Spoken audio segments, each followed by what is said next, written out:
if you're in college, you're being exploited for profit. You're paying way too much in tuition, most likely, textbooks, housing, food, any number of other small little expenses that are just a total scam.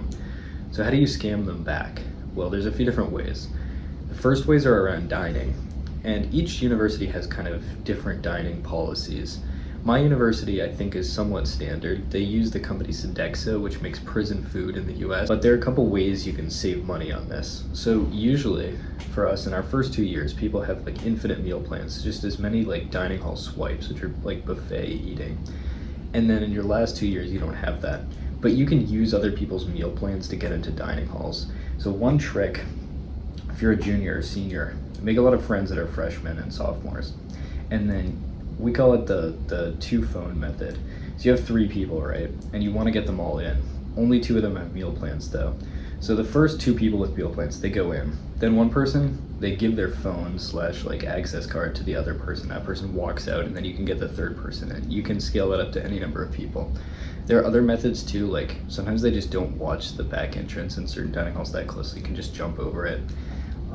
If there's a door that has a crack on it, you can take your phone case off and just slide your phone under it and get other people in like that. So those are great ways to skimp off the dining hall.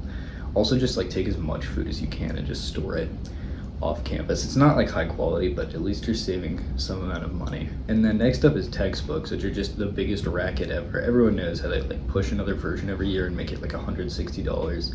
Now they're making it like homework submission is attached, and they're like ebooks that aren't PDFs, so it's really hard to pirate them. That sucks so much.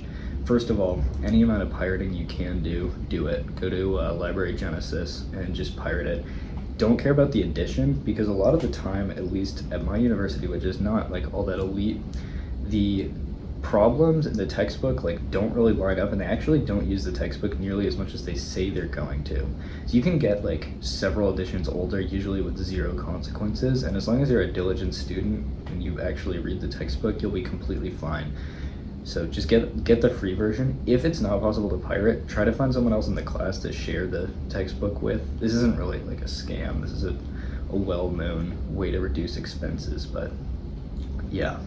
And just don't participate in that at all. There have been classes that I've just dropped because I couldn't pirate the textbook. That's actually, I was a double major with computer science and math, but I dropped computer science because there was one class of the textbook I couldn't pirate. I just wasn't having that.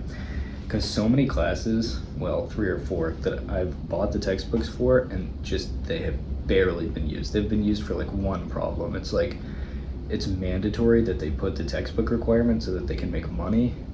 The textbook companies, they're like lobbying your university's administration, and it's like there was one problem and one assignment that had to do with the textbook, and that's it. And like, honestly, at that point, just tank that one assignment and you'll still get an A in the class, and you didn't waste $160. Another racket is TI calculators. Those things are really expensive, usually necessary for stats or some kind of undergrad science, biology, chemistry, I guess.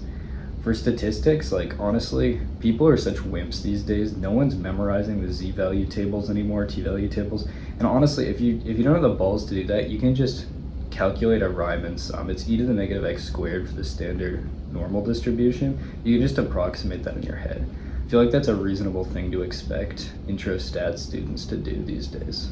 Another great hack is if you've got a local grocery store, you gotta get one friend who works there like 1 day a week. It's worth it. You can like take shifts being that one friend, because most grocery stores will give you up to a 20% employee discount, and then you just have literally everyone you know on that discount. That's a massive hack in terms of savings. And also another, this one's kind of unethical, but some grocery stores, you can find the employee ID numbers on the front of the thing. There's like one major brand grocery store, I'm not going to say which, but that has them, and you can take a picture of it with your phone, zoom in and OCR it off, and then in self-checkout just enter it in, and you get like an 18% discount, which is pretty steep on food. So yeah, there you go. Another thing is streaming services. It's a lot easier than you think to pirate them. Go to fmhy.net, free media, heck yeah. It's got a master list of all piracy sites. It's actually quite easy, so don't pay for streaming services. That's not all that college related, but yeah, that's how I scam some money off my college. They're scamming me, I'll scam them back. It's not even really a scam, it's honestly just like reasonable, survivable action in response to this exploitation. But yeah, hopefully you enjoyed that. I'll catch you in the next one.